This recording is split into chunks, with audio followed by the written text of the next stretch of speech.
The battle pass, is it worth buying? Is it valuable? And should you buy it for the $9.99, or should you go all in on the $21.98 version that's knocked down to $19.99? I don't know why it got upgraded only to get downgraded. So first of all, if you're someone who is in there and you're like spending maybe $10 a month on a game, you're fine with that. If you want to look at it as a subscription service, are the rewards good for 10 bucks? Should you get the $10 version? And this is going to be a resounding 100% yes. The rewards are well worth $9.99 in USD here for the rewards that you get on the paid side, as it's called the Nameless Squirrely version of the Battle Pass. If you go through and you just tally all of these different EXP books and materials and talent materials and ascension materials and all this different stuff, you're gaining so much value in actual dollars that if you were to go in here and basically spend the equivalent amount of money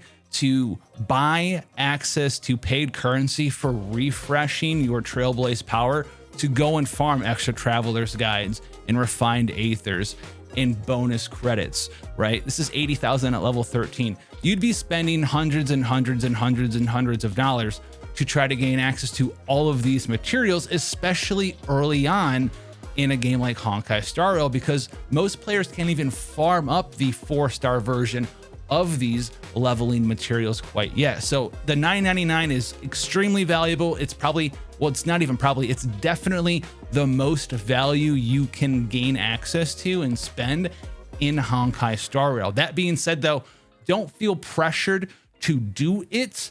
You don't need to do it in this game. This is a single player PvE focused, storyline driven combat game. There's not even leaderboards for anything yet. You can just kind of go in there at your own pace. You're not compared to anybody, so don't feel like you need to go in there and hit max level and all this stuff right away. If you don't want to buy it, don't buy it. But if you are asking, is the value there for my $10 if I'm willing to treat it as a subscription service? Yes, it is good. Now, the other important question, let's talk about the thing that you will unlock at level, I believe 30 it is here, the Treasure of the Starry Seas. You'll be able to pick a light cone of your choice of these different light cones here. Now, these light cones only come from the Battle Pass in a very similar way that in Genshin, you had Battle Pass specific weapons. So there are going to be some that are better than others here.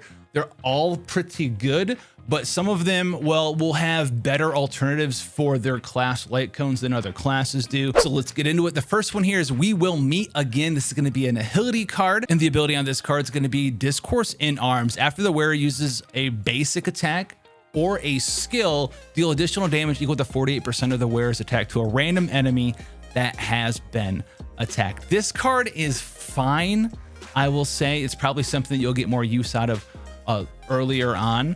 And if you level this up, you're in there, you're getting the battle pass over and over and over and over and over. This is a Nihility card. This is going to do damage to one random enemy that has been attacked when you use either a basic or a skill.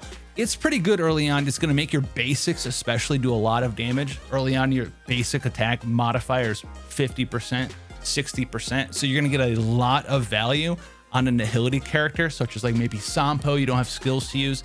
This can be pretty nice there as well. Nihility characters, though, have a lot of pretty great alternative cards, but this one's pretty decent as a starter level battle pass card. If your main DPS is a Nihility character and you don't have any other light cones for them, that's fine. Nihility light cones in general, some of them are like Sampo's, where it's gonna help you do more dot damage over time. Nihility isn't really a main DPS class, and that's all this card really adds. I keep saying card, but light cone, I'll get there. This light cone really adds to your Nihility characters a little bit more damage. So if you have some of the other alternatives for Nihility, that's gonna help maybe buff up dot damage, or it put more dots on, or do something to make the enemy a little bit easier for your main DPS character to do damage to, then maybe this is something that you pass on. It's a pretty easy generic card though to just pick out of the battle pass and have fun with it. Now this one here is This Is Me. This is going to be a preservation card, and I think this one might end up being pretty popular for a lot of players to pick, because, well, one of the best free-to-play characters everyone's going to have access to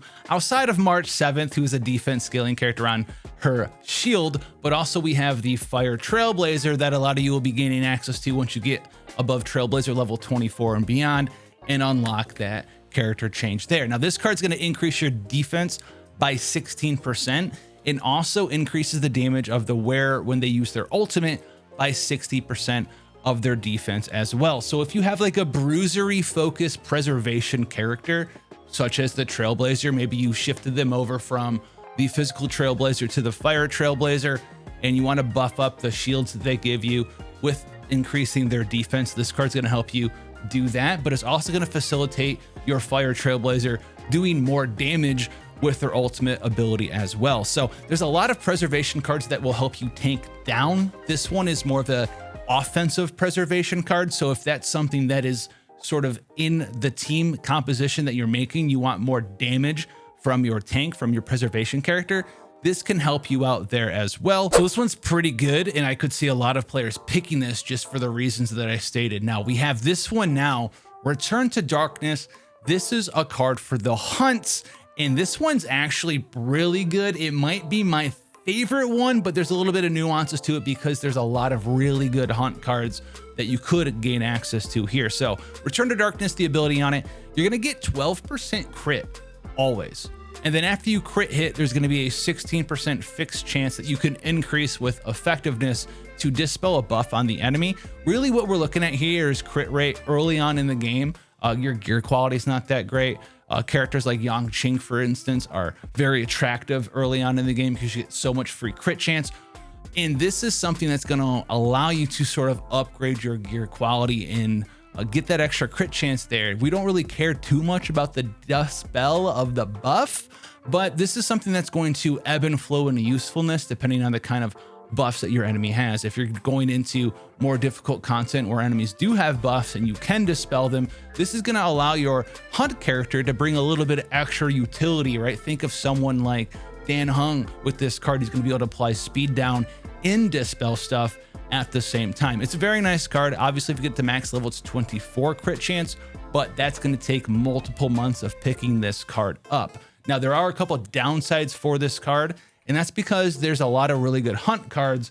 And we also have, well, one of the most probably pulled on characters right now, considering that it's the only rate up character that exists in Seele, at least for the next 17 days, is going to be her card. So if you have access to this card is just like an infinitely better version of the Battle Pass card because of the crit rate. And then on top of that, it's also giving you damage bonus based on your speed. So obviously this one in the night is a lot better. You don't really need 2 hunt cards unless you're using 2 different hunt characters, which you're probably not right now. Now, if you don't have access to that card, don't worry. There's another really powerful free card you can get as well. If you can't get it right away, don't worry, you'll be able to get it pretty soon. And this is going to be coming from Simulated Universe here. If you check out Herta's store, eventually, as you can see, I have 7. At 8 here, you'll be able to get Cruising in the Stellar Sea. And this one's going to give you 8 crit rate, not as much as the Battle Pass card, and not as much as Sele's card, but this gives you 8 crit rate and then an additional 8 crit rate against enemies who are less than or equal to 50% of their max health. And then when the wearer defeats an enemy, you get 20% attack as well. This card is absolutely insane as a hunt card, and it's something you can gain access to just by playing the game. And then on top of that, though, unlike the other ones where you'd have to pull dupes of 5-star cards or get multiple versions of that card from the Battle Pass, I'm still saying cards, aren't I? You can get this max level and superimposed 5, which will be 16 crit rate, and then an additional 16 crit rate if someone's a low health with a 40% attack buff. You'll be able to buy this as well straight out of the Herta store here with these superimposers that are specifically made to superimpose these Herta store cards from Simulated Worlds. So, you know, within a couple of months, you'll be able to pick up the Cruising in Stellar Sea and get some superimposes for it as well, which makes the Battle Pass card a little bit more toned down as far as like, oh, it's so good right away, strictly because of how powerful that Herta card is for hunt characters. You can just see the difference there. That being said, though, if you're using multiple hunt characters, it's a really good pickup. I want to move on now from this one, but there's just a lot of really good hunt options. And I even talking about Yang Qing's card that deserves its own video. That card also can be pretty easy to abuse. Now we have Carve the Moon, Weave the Clouds, And this one actually is probably, I just said the other one was one of the best ones, but this one's really good too. All right. So this is a harmony card, and I'm a harmony card starved right now. And this one's pretty nice. So at the start of the battle, you're going to get random different buffs. You're either going to buff all your allies' attack, all your allies' crit damage, or all of your allies' energy regeneration by 6%. If none of the other cards that we're going through seem to really stick out for you as like, oh, I really need that for my, DPS preservation character. I need more hunt crit rate characters, or, you're not using an agility character. This is going to be something that you can just slap on a harmony character and you'll be fine with it. And this is pretty decent as well, because unlike hunt cards and preservation characters and agility characters, you might end up with a team, mine is right now, where you have double harmony characters because they're just so good in general. So you could buy this card, throw it on there, maybe you get another card right from the gacha or something, and you don't care. There's not really a thing that you're losing out because, oh, now I have 2 cards and I can only use 1. You can build a team with 2 harmony characters, have this on, get the random buffs, right? Maybe pick it up a couple of times to get 20, 24, or 12 energy regeneration, and then still have that other card that you got in your double harmony team, and you won't feel bad at all about it. And this is going to be giving you a lot of value from your battle pass, because it's going to go right into your team and you're never going to really feel the need to take it out. Now we also have this one, Nowhere to Run, the destruction card. So if you're using a destruction character, this card might be good for you. This is going to give you 24% attack, which is quite a lot. And then whenever the wearer defeats an enemy, you restore health equal to 12% of their attack. So this card, I would probably avoid this one. There's a lot of decent destruction cards out there, especially like if you're brand new and you're looking for like some free to play, by the way. All right, cards, what do we use here? Yeah, this Collapsing Sky, right? This is going to give basic attack and skill damage 40%. There are a lot of really good destruction cards. There's the Arlen card as well, which gives you a bunch of damage, 20% damage bonus. And then you also do 20% bonus damage to enemies with higher HP percent than your destruction character, which is really, really good. The damage bonus here is way better than an attack percent bonus is that you're going to get from the battle pass destruction card down here. So this one, it's kind of fine. The HP restoration, I think it's a little gimmicky. Yeah, you can do it with Arlen, right? If you're an Arlen main, but you can just do more damage and heal yourself in other ways. Yes, there'll be maybe some times where this might make or break it for you, right? Where you heal up right before you die. But also if you just did more damage, you might not die anyway. And even early on, if you spent the battle pass and you don't really have a healer, you haven't gotten the free Natasha yet, you still have the Trailblazer's technique out of combat ability. You still have food that is very easy to get by with consumables in this game to heal yourself out of combat. So this one I would probably pass on. All in all, I think one of the best ones that I would go for, like I said, the Hunt card very early on, but you'll probably replace it with the card from Herta's shop. But then we also have the very powerful Preservation card, as well as the Harmony card. I think the Harmony card, low key, is the most valuable one once you start making some, what will be seen in the future here, some really meta energy power driven cycling teams that you can do with 2 harmony characters in a single party. And oh my goodness, I almost forgot about the Abundance card. All right, so the Abundance card real quick.